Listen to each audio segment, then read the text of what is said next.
I can't think of a better venue really to discuss the purpose of business than the London Stock Exchange. So what I'm going to do is to tell you a little bit about our experience at Blueprint, what the thinking is behind it, what we've learned from some of the work we've been doing from businesses, and what we see as some of the challenges ahead. And then it'll be very interesting and helpful to have a bit of a discussion with you all from your experience.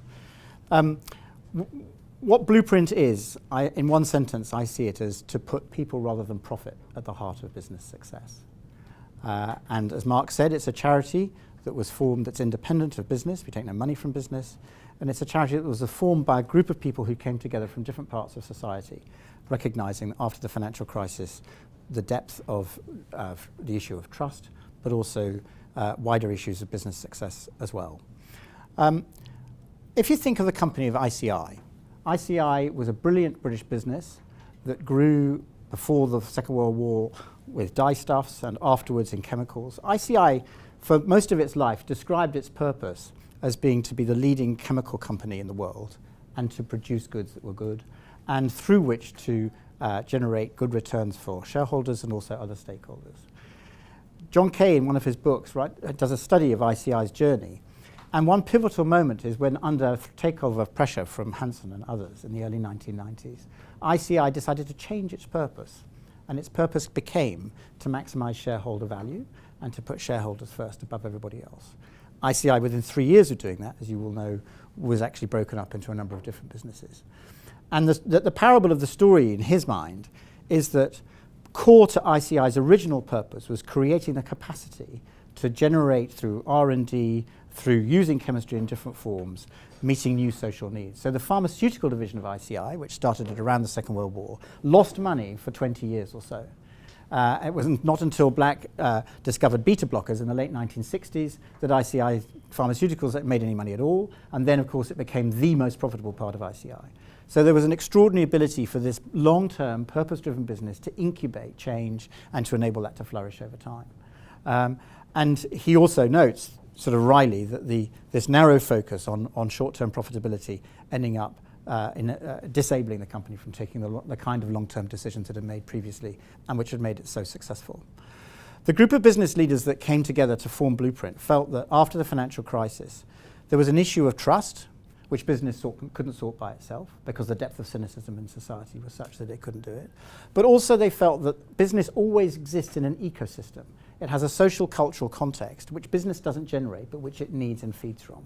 And actually it's that social cultural context which is the most important thing that we need to address now. And it's for that reason that a group which involved philosophers, some theologians, drawing on thinking from neuroscience, from behavioral psychology, from a range of other disciplines as well, came together and said, well, let's look at this from a societal perspective. So what did we find? Well, after a year's work, I think the way I would summarize it is that the thought was that any business, any organization, is a product of people's thinking. That the underlying assumptions that people make about two questions in particular shape what any organization does. One question is about purpose. Why does the organization exist?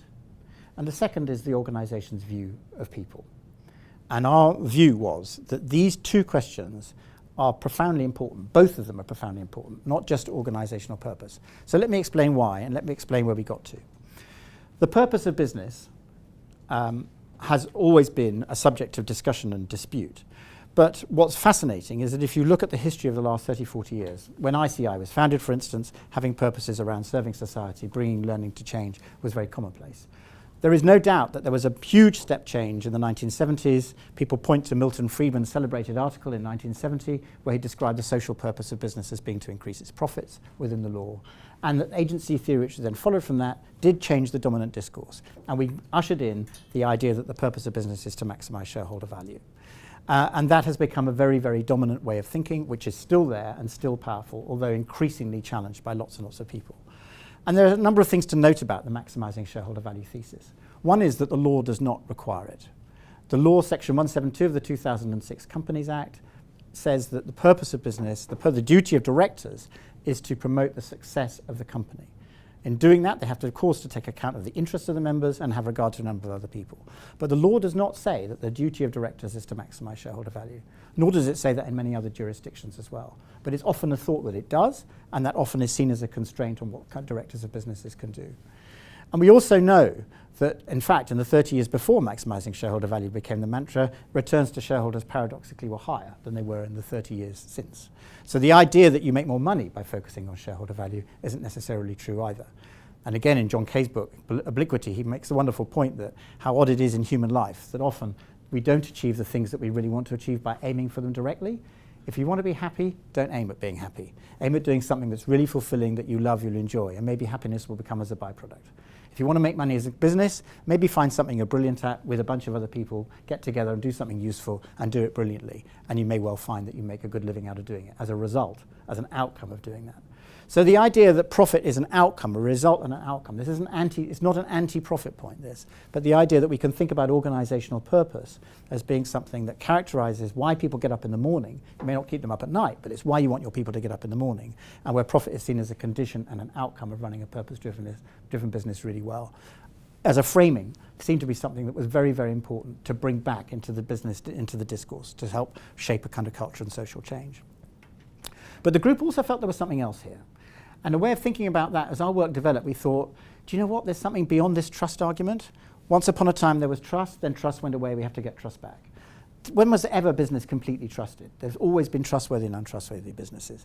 Yes, we're in a deficit state at the moment, but if you say the aim is to restore trust, that puts a ceiling on what's achievable. As our work went on, we thought there's a much more powerful story here. And that story is a story of unrealized potential. There's unrealized potential in people when they can't bring their full selves to work. There's unrealized potential in organizations when people don't do that and the organization isn't framed around a well thought through purpose. And there's unrealized potential in society where business and societies are operating at arm's length from each other and aren't working together to meet social needs. And the second thought that we had was that it's the way organizations think about people that releases this unrealized potential. So what do I mean by that? So when you go into an organisation, and one of the fun things about running a charity is we're not being paid, we can go in and ask idiot boy questions. So the question we ask is, well, what's your view of people here? They say, well, what do you mean? They say, well, do you have a view? Well, do we? Yeah. Well, how do we, tell us how we find out what our view is of people. And I said, well, you look at your processes, your structures, your tools, you look at the employee surveys, of course, you look at the way in which people relate to one another, and they will tell you two things. They will tell you to what extent this organisation genuinely cares about people at all, or sees them as a cost. The language you use is very interesting about this as well. But the second thing it'll reveal is what your view is about what motivates people. And along with the idea that the purpose of business is to maximise shareholder value, a dominant view of people within business has been that people are best assumed to be self-interested, motivated by money, status and power. And if we put those two assumptions together, you get neoclassical economics. The maths works, we align incentives to what the business needs to achieve, ka-ching, it all's fine. What's the problem? The problem is at the level of the organisation you can get a disconnect between business and society where the objectives that business is pursuing aren't necessarily serving social needs, and you get a sense of disconnect within the human person where people don't really feel that what they're doing is contributing in a meaningful way to the world, and they don't feel, even if they're well paid, that they're doing something useful. I'm painting a picture here in extremes to make the point, but that is a very, very powerful and interesting thing. So the work that we did as this group, and one of the reasons I got very excited about the potential of this, was just seeing the congruence of thinking from completely different academic disciplines. If you ask the question, what's the human person? You get this is really surprising and wonderful confluence of thinking. Yes, we are self-interested, of course, and we will all behave in a very self-interested way in conditions of fear and control. But as human beings, we want two other things. One is we want meaning. We are meaning-seeking creatures. To make a positive contribution to the world through our lives is something which is intrinsically important to us as human beings. We want to be able to tell our family and our friends that we're doing something useful during the day when we go home and when we talk to them in the pub. And the second thing is that the quality of human relationships is also intrinsically important to us. They matter. We're social beings. There's this amazing studies now of neuroscience, which I'm sure many of you will have seen, which shows how the brain is influenced by the quality of human relationships and interactions we have. And these things really matter. So if you want to switch on intrinsic motivation and enable people to bring their whole selves to work, thinking about really hard about what is a positive contribution that this person is being invited to make, and thinking really hard about what the relationships are that enable that to happen within a business are very, very important in pure business terms. So our thought was that if organizations are a way of thinking about people, are a product of people's thinking, then the articulation of purpose and becoming very conscious about what view we have in this organisation about people are both together very profound ways of shifting the dynamic within how business thinks about itself and what it does. And the group that we therefore wrote down with a bunch of business leaders we got together to try and encapsulate this in, and you have on your table the 5 principles of a purpose-driven business and the underlying framework to guide decision-taking, which are a way of giving expression to some of this thinking that's behind what Blueprint seeks to promote. But our view is that purpose really is an emotional trigger to engage people to commit to a shared, worthwhile endeavour, through which high performance, the quality of relationships then produces the high performance that any business needs in order to succeed. Now, when we started our work in 2012, purpose was a bit marginal. It's now central. There isn't a board that I've come across in major businesses that aren't thinking or thought hard about this question of organisational purpose. And for me, this is very exciting. I think there's a tremendous opportunity and a tremendous risk. The opportunity is that people are seeing the business case for doing this. They're seeing that actually loyal and committed employees, happy customers because they want to be associated with a company that's doing something socially useful, suppliers that want to contribute to innovation, regulators that leave you alone because they believe your story about wanting to be pro-social. There are direct business benefits from operating in this kind of way. And that's becoming increasingly clear, and many companies are cottoning on to that. There's also a risk mitigation factor, because young people particularly want to be associated, go and work for, to buy from, not just the brands, but the businesses that serve society. And of course, everybody's very exposed by social media. So doing this stuff properly, thinking hard about it, embedding it, is a clear business argument for doing that. So what's the problem? The problem I see is that there's a real risk that this gets completely subverted so that it becomes like the CSR parable we get again.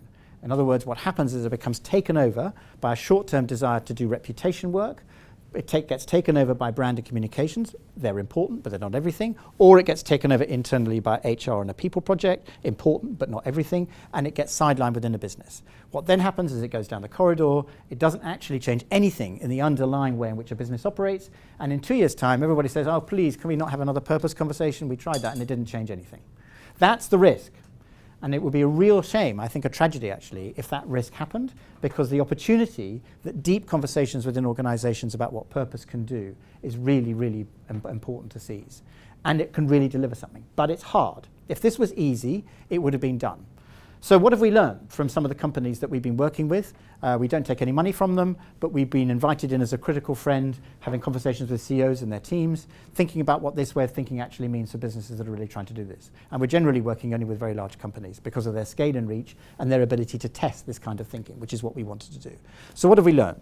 Well, I think the most important thing we've learned is the need for any purpose articulation to be inspiring of people, to be authentic to what the business actually does, and to be practical, so you can use it.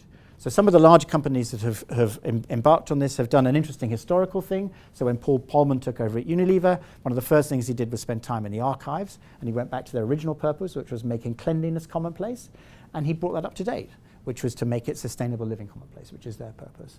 A colleague of mine who's been working with Centrica, she went back to their archives, the original charter in 1815 for the London Heat and Light Company, which has a wonderful phrase about promoting heat and light in the significant good of the people. Nothing there about maximising shareholder value, in the significant good of the people. That was the origin of that business. And so producing something that is deeply true to what the business really is, that's anchored in its history, that restates and brings up to date a core articulation of purpose is very powerful and very important. A second thing I would say that we've learned is that it has to live within the business. If it's just external comms, it doesn't work, and in particular, it has to be seen as relevant by middle managers.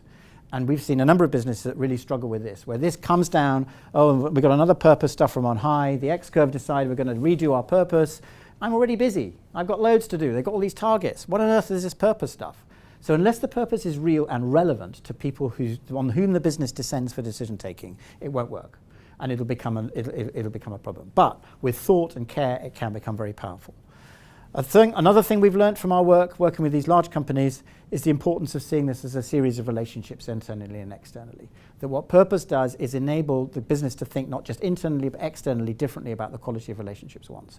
So if one thinks of a business as a set of relationships, Any business produces goods, it produces services, but it also produces people who come in the morning and leave in the evening slightly different. If the business thinks about the relationships that those people have and are encouraged to have and invited to have through their professional development, through their work, that makes a huge difference to the success of the business and the articulation of purpose. And it being something that's collectively owned, therefore, by everybody in the business. The last thing, interestingly, when we did the 5 blueprint principles, which you have, one of them in the middle is the importance of dialogue. We talk about purpose, but a second principle alongside that is dialogue. And one of the things we feel very strongly, and it's been borne on me in the experience we've had working with these business leaders, is that these are good people trying to shift huge organizations and to do their best with a bunch of constraints. And with a very cynical world outside, which wants to believe the worst of any business wanting to do good. And one of the things that's very important is to create space internally and externally for honest conversation about the trade-offs and the risks and the difficulties about moving from one state to another, which can't be done overnight. We all know that, but actually can be done over time.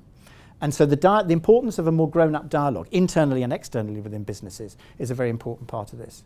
And in relation to pay, for instance, we had a forum the other day talking about pay, and one of the things that everybody said was, do you know what, if whatever the Remco decides, it ought to be something that they're willing to justify internally. There ought to be open conversations with employees about, well, these are the decisions we made, this is the reason for them, this is the rationale for those decisions.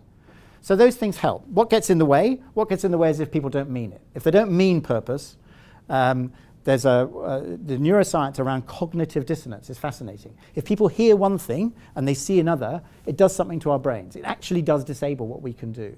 So there's a dissonance that arises if purpose becomes inauthentic and unarticulate. Another thing that gets in the way is if it's passed down the corridor. Organizations that create a head of purpose, I don't know if any organization here has created a head of purpose, but I would say that's an immediate alarm bell. The purpose should be owned by the CEO. If you have a head of purpose, it's down the corridor, it's already off the screen, and it's going fast out the door. It doesn't really work. It has to be owned right from the middle. So that would be another risk I would see within the way organizations think about how to do purpose. And I've already spoken about the risk of it being seen to be something that's siloed within one bit of the business and not owned at the heart of the business. Those are other risks. And I think but the opportunities are tremendous here, I think, in the way of thinking about organizational success. I think we're at the early days of something where many business leaders realize that there's a risk to the status quo.